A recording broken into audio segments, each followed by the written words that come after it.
Hello friends, स्वागत है आपका आपके अपने लीगल चैनल सोच पर प्रहार में। मैं हूं एडवोकेट सनी शर्मा और दोस्तों आज की इस वीडियो में हम बात करने वाले मेंटेनेंस केसेज की। यानी कि जहां पर वाइफ 125 सीआरपीसी डीवी या फिर सेक्शन 24 एचएमए के अंतर्गत अपना मेंटेनेंस क्लेम करती है, वहां पर आदमी के मन में बहुत सारे कन्फ्यूजन्स होते हैं, बहुत सारी चीज़ें होती है, कितना मेंटेनेंस बंधेगा, क्या ध्यान रखना चाहिए, और सबसे इंपॉर्टेंट प्रश्न होता है कैसे मैं अपने मेंटेनेंस को कम करूँ। देखिए, आज के समय पे अगर कोई ऐसा सोचता है कि मैं तो 1 रुपये भी मेंटेनेंस नहीं दूंगा, तो इसके चांसेस बहुत ही कम है। केवल तब हो सकता है जब आपकी पत्नी पढ़ी लिखी हो और कहीं पे करंट समय पे जॉब कर रही हो, उसको पर्टिकुलर सैलरी जो मिल रही है वो आपके इक्विवेलेंट हो, और आप इस चीज़ को कोर्ट में साबित भी कर देते हैं कि आज के समय पे वो फला फला कंपनी में या फला फला डिपार्टमेंट में जॉब कर रही है, उसकी इतनी सैलरी है या उसकी सैलरी स्लिप है और वो सैलरी आपकी सैलरी के इक्वल है। तो ऐसे केस में उसका मेंटेनेंस नहीं बंधेगा। लेकिन इसके अलावा और कोई भी कंडीशन है तो आपका मेंटेनेंस बंधेगा। अगर आप एडल्ट्री की बात कहते हैं तो भी कोर्ट ये कहता है कि ट्रायल का मैटर इसको बाद में देखेंगे, पहले आप इंटरिम देना शुरू करो। और इसके अलावा यदि आप कहते हैं कि वो अपने आप मायके चली गई थी, तब भी कोर्ट कहता है कि ट्रायल का मैटर है, ट्रायल पे देखेंगे, फिलहाल आप इंटरव्यू देना शुरू करो, आपकी पत्नी है, ये एडमिटेड है। तो यानी कुल मिलाकर के आपके ऊपर मेंटेनेंस लग ही जाता है। तो ये सवाल तो अपने दिमाग से हटा ही दे पहले कि मैं 1 रुपया भी नहीं दूंगा और ऐसे ही बाहर आ जाऊंगा, यानी मेंटेनेंस तो लगेगा, ये कन्फर्म है। अब क्वेश्चन ये है कि जो मेंटेनेंस लगेगा वो कितना लगेगा, और जो भी लगेगा उसे हम कम कैसे कर सकते हैं, उसके लिए हम क्या क्या कर सकते हैं अपनी तरफ से। देखिए, दो चीज़ें होती हैं, या तो बंदा सैलरीड होगा या बंदा सेल्फ एम्प्लॉयड होगा या कोई बिजनेस कर रहा होगा। सैलरीड बंदे के लिए ज़्यादा मुश्किल होता है क्योंकि वो अपनी सैलरी स्लिप को कुछ नहीं कर सकता, जो फिक्स सैलरी है वो है, और वो सैलरी स्लिप कोर्ट में देगा तो कोर्ट को पता चलेगा इतनी सैलरी है। अब यहाँ पे बंदा सोचता है कि मैं अपनी तरफ से कोई लोन ले लेता हूँ तो मुझे इसका फ़ायदा मिलेगा। देखिए, आज के समय पे इसका फ़ायदा आपको नहीं मिलेगा अगर आप लोन लेंगे। इवन अगर आपके लोन पहले से भी चल रहे हैं तो भी कोर्ट कंसिडर नहीं करता। कोर्ट कहता है लोन आपने अपने किसी पर्सनल बेनिफिट के लिए लिए है और अपनी किसी इच्छा पूर्ति के लिए लिया, गाड़ी के लिए लिया, मकान बनाने के लिए लिया, प्लॉट के लिए लिया, जिस भी वजह से लिया वो उससे आपने अपनी एसेट बनाई, तो उससे यहाँ पे फ़र्क नहीं पड़ेगा। और जो आपकी नेट सैलरी होती है यानी इन हैंड सैलरी होती है, उसी पर मेंटेनेंस बांधा जाता है। कितना मेंटेनेंस होता है, जनरली आप कह सकते हो 20%। तो 20% उस पर लगा करके वाइफ का मेंटेनेंस बांध दिया जाता है। अब ऐसे में आप कैसे कम कर सकते हो मेंटेनेंस को? देखिए, ये जो 20% है ये मैं आपको लास्ट अमाउंट बता रहा हूँ। हाँ ठीक है, कई बार थोड़ा बहुत ऊपर नीचे भी हो जाता है, 20 से 19 भी हो जाता है, 18 भी हो जाता है, और कई मामलों में 20 से 21, 22, 25 तक भी चला जाता है, क्योंकि इसके लिए कोई ऐसा फिक्स पैमाना तो है नहीं। कोर्ट जो सही समझता है उसके हिसाब से इसको कर देता है। अब यहाँ बात आती है कि साहब मैंने तो अपनी बेदखली करा रखी है, माँ बाप से, कराते रहो, उससे कोई फर्क नहीं पड़ता मेंटेनेंस के केस में। सेकंड बात आती है कि साहब क्या मैं अपने मम्मी पापा से अपने ऊपर मेंटेनेंस का केस डलवा लूँ? ऐसा बिल्कुल मत कीजिएगा, इसको कोर्ट बिल्कुल नेगेटिवली लेगा, ये प्रैक्टिकल नहीं है। कोर्ट को सब समझ में आता है बहुत अच्छे तरीके से। कोई भी माँ बाप अपने बच्चे पर मेंटेनेंस के लिए केस जनरली नहीं डालते हैं।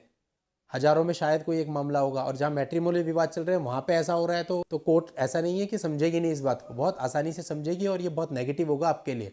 तो आप ऐसा ना करें, वो केस अननेसेसरी चलेगा, उसमें जो खर्चा आपका लग रहा है वो अननेसेसरी आपका एक बर्डन बढ़ जाएगा, फ़ायदा किसी प्रकार का नहीं मिलने वाला है। केवल और केवल आप इतना कर सकते हैं कि आपके जो भी डिपेंडेंट हैं उन डिपेंडेंट को आप दिखाओ, उन डिपेंडेंट को कोई मेडिकल प्रॉब्लम्स है उनको आप वहाँ पे लिखो।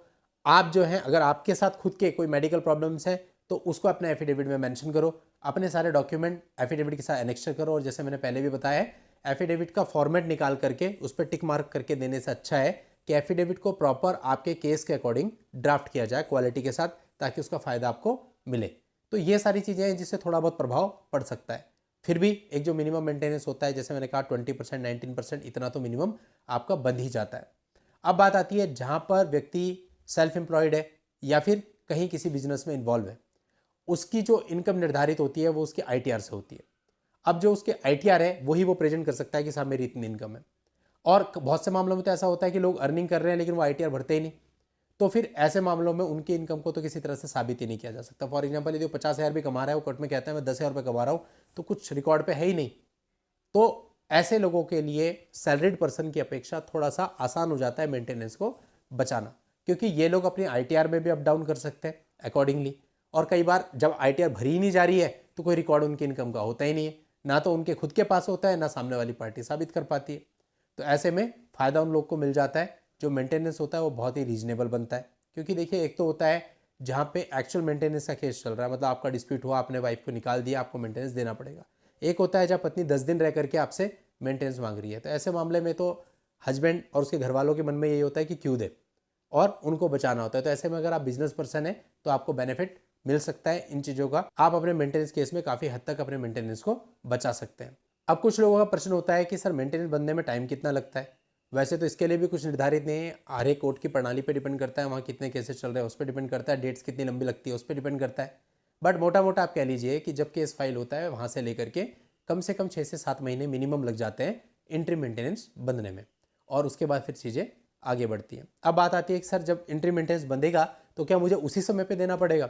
ऐसा नहीं है, पहले आप ऑर्डर लेंगे, ऑर्डर की कॉपी आपको रिसीव होगी, उसके बाद आप देखिए आपका कितना एरियर है और हिसाब लगाइए कि आप किस हिसाब से दे सकते हैं, क्योंकि एरियर 1 साल का, 2 साल का, 6 महीने का, 10 महीने का एक साथ बन गया है तो एक साथ देना तो पॉसिबल होता नहीं, सैलरी कम होती है। तो उसके हिसाब से आप रुक सकते हैं, थोड़ा 1-2 महीना वेट कर सकते हैं। जब कोर्ट आपको कहे कि आप दे क्यों नहीं रहे, ऑर्डर हो चुका है, तब आप अपनी बात कोर्ट के सामने रख सकते हैं कि साहब इतना एरियर हो रखा है और इतना मैं देने में सक्षम नहीं हूँ, तो आप मुझे अलाउ करें कि मैं थोड़ा थोड़ा करके दे दूँ। तो कोर्ट ऐसे में जनरली आपको अलाउ कर देती है कि आप 3 बार में दे दो, 4 बार में दे दो, या मंथली करके दे दो, तो वो चीज़ें हो जाती हैं। अब उसके बाद ट्रायल चलता है, और जब भी आप मेंटेनेंस नहीं देंगे तो पत्नी वहाँ पे बोलेगी कि भाई तो ऑर्डर हो रखा है, मेंटेनेंस दे ही नहीं रहे। तो उसमें इस तरह की चीज़ें चलती रहती है जब तक केस आपका पूरा फाइनल नहीं होता है। जब केस आपका पूरा फाइनल हो जाता है, आपका मेंटेनेंस केस का जजमेंट आ जाता है, उसके बाद एक पर्टिकुलर मेंटेनेंस आप पे फिक्स हो गया। अब इसके बाद क्या होता है कि जनरली मैंने देखा है कि लड़का खुद से तो घूस देता नहीं है। जब केस बंद हो जाता है तो लड़की को इसके लिए रिकवरी डालनी पड़ती है। रिकवरी के लिए उसको एक अलग से सूट फाइल करना पड़ता है 125(3) का। जब वो सूट फाइल होता है उसकी फिर से उसको समनिंग करानी पड़ती है, और प्रॉपर केस ही होता है। जब आपको समनिंग हो जाती है, आपकी अपीयरेंस हो जाती है, आपको अपना जस्टिफिकेशन देना पड़ता है, फिर आपको वो पैसा देना पड़ता है। उस केस में यदि आप पैसा नहीं देते हैं तो आपके खिलाफ वारंट इशू हो जाते हैं, और अगर आप फिर भी पैसा नहीं देते हैं तो आपको जेल भेजा जाता है।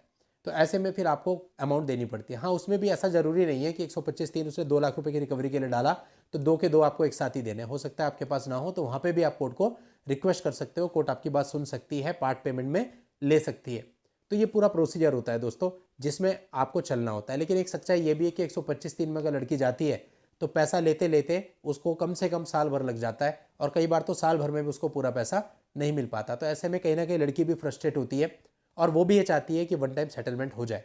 शुरू में तो एक्चुअल में उनके मन में ये होता है कि केस डालेंगे पैसा मिलने लगेगा, लेकिन ये रियलिटी तो है नहीं।